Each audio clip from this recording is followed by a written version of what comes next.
Hi there. I am here to reply to Dr. Stephen Mitchell's reply on a comment I left on a post. And you can read my reply up at the top of his video there.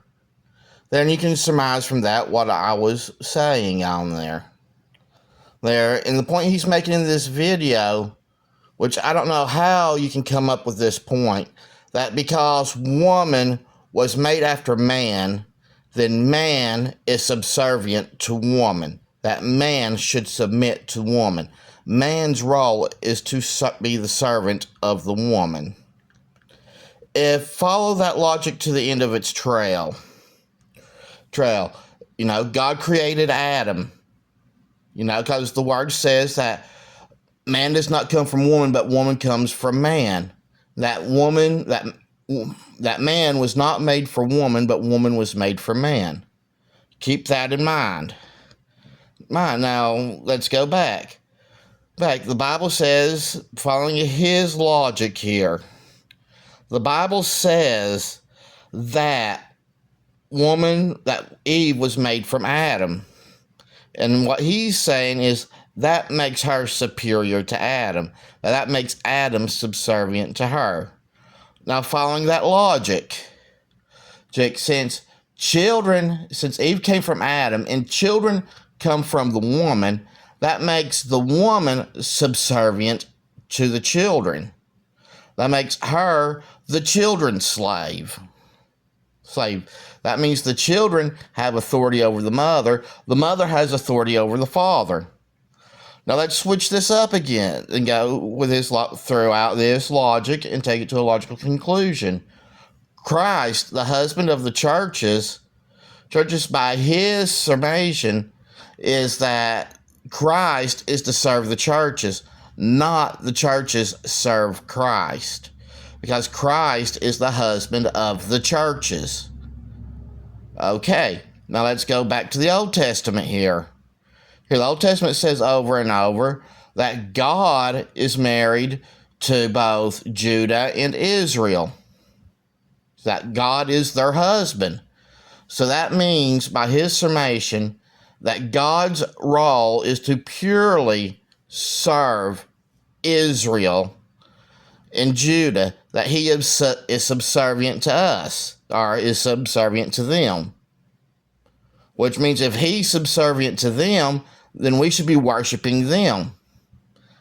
And since by following his logic that we are superior to Christ,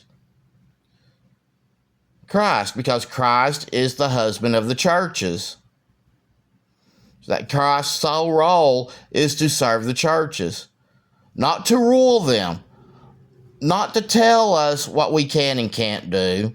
Just like God's role to him is to be subservient to Judah and Israel, then Christ's role to us would be subservient to us. You see the problem there? He is inverting the roles. Throughout the Bible, the only time that you could possibly say that a man is to submit to the woman is during bedroom activities. That's it. Throughout the rest of the Bible, it says, women, submit to your husbands. It's, part of the curse, that your husbands will what? Rule over you. And what did Paul say about women usurping authority over the men? Oh, that it's a violation of the law because women are to submit to their husbands? Yes, we as husbands are to love and cherish our wives.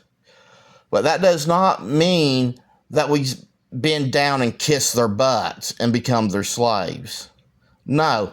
If you remember, the first three sins ever committed by man, and the first one, Eve ate of the fruit.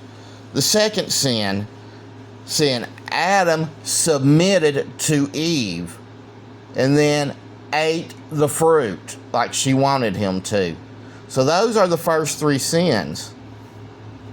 sins, and that even says so in the New Testament as to why the women are to be obedient and submissive to their husbands. It's because Eve, it says in the New Testament that Eve doomed the world, that through Eve committed the first sin. Adam committed the next two sins. But his first sin was not eating of the fruit. It was listening to his wife, hearkening to his wife's voice, and not God's.